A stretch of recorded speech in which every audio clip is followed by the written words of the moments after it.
Hashtag. Hashtag. Hashtags. Hashtag. Hashtag so. Hashtag.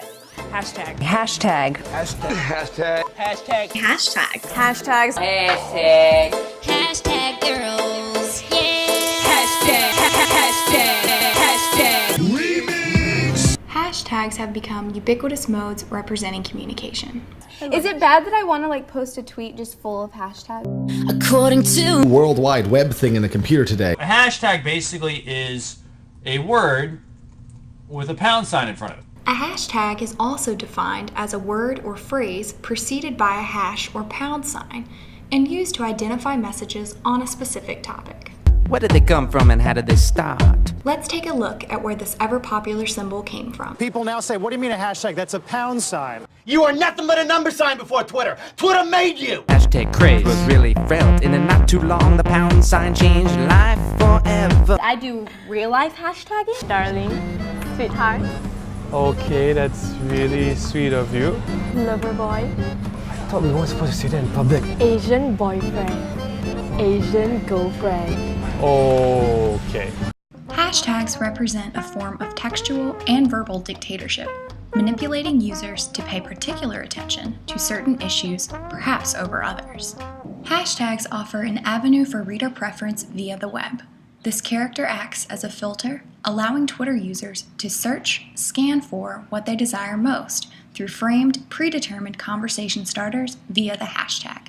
Hashtags are meant to be callouts that align your tweet with certain topics or categories on Twitter. We can filter Twitter to identify the tweets that are most important to us when we're reading this distributed text. Using established and popular hashtags will bring your tweet in front of others that are tracking that topic. According to this theory, the media has the power to focus public discussion on particular issues. Again, it can't tell us what to think, but it can tell us what to think about. In order for media to successfully tell us what to think about, the framing of news is essential.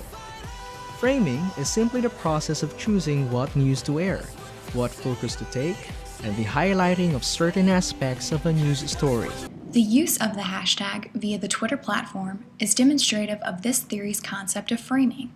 By privileging important, trending information over others, hashtags tell us what to think about. Hashtag sexy face. Hashtag sorry we're not sorry. Hashtag beautiful. Hashtag confused. Hashtag you're grounded. Hashtag. Hashtag who gives a shit. Hashtag burn. Hashtag duck tie slams. Hashtag Stinson rocks. Hashtags keep messages short and sweet.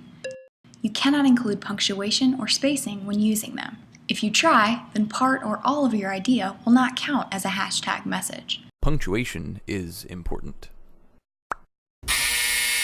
If you want your topic to start trending on Twitter, then you better not include an apostrophe or put spaces in between your words. Hashtagging words or phrases forces audiences to pay particular attention to these short messages, rather than the larger picture. While each tweet is only 140 characters or less, hashtags make these messages even shorter. The hashtag draws people's attention to a particular word or phrase, which lends itself to the phenomenon that rhetorician Kenneth Burke coined as terministic screens. Burke says that because of the uniqueness of each symbol, we create what he calls terministic screen. Terministic what? It is like a filter. We subconsciously have filters when we are trying to understand what goes on around us. Like a sense of expectation based on our own reality. Once you make the choice to join a group based on a certain topic, the way you think about that topic has already started to change. Take, for example, the recent government shutdown. Almost immediately, the hashtag government shutdown pickup line was an internet sensation. The use of the hashtag created a trend of cheesy and often funny pickup lines based on a serious situation. Depending on what's trending on Twitter at the time, tweets can direct our attention to a wide variety of subjects. These hashtagged words or phrases, operating as terministic screens, naturally take our attention away from the thing or movement itself, as well as away from the entire tweet, to focus on just what is emphasized, whatever's hashtagged, of course. We've shown a couple ways that hashtags have directly influenced or controlled aspects of our lives. The effects of hashtags, however, are seen beyond the way we communicate, to observable, subtle mind control. I know Kung Fu. Perhaps mind persuasion. the mobile age, when we were doing a lot of our tweeting with SMS, we needed something that was actually a lot more lightweight, something that we could just sort of cram into the message, that we could put anywhere in our tweet, and that would actually be kind of like the way of, joining a group. Human beings are social creatures because we need each other's company. This drive to create groups or communities is a fundamental part of human nature.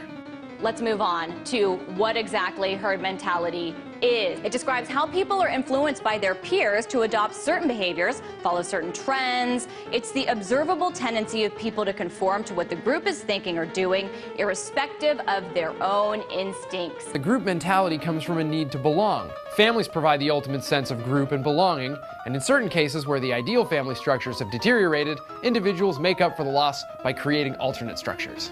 When a large enough group gets together, then they have the power. Hashtags are paradoxical dictators, however, because their use is determined solely by individuals.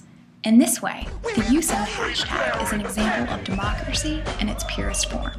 The individuals choosing to use these hashtags, however, may not be aware of the way in which the hashtag controls or dictates their thoughts and actions.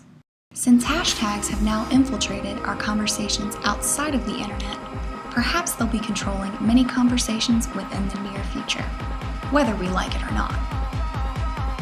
The question is, where do we go from here?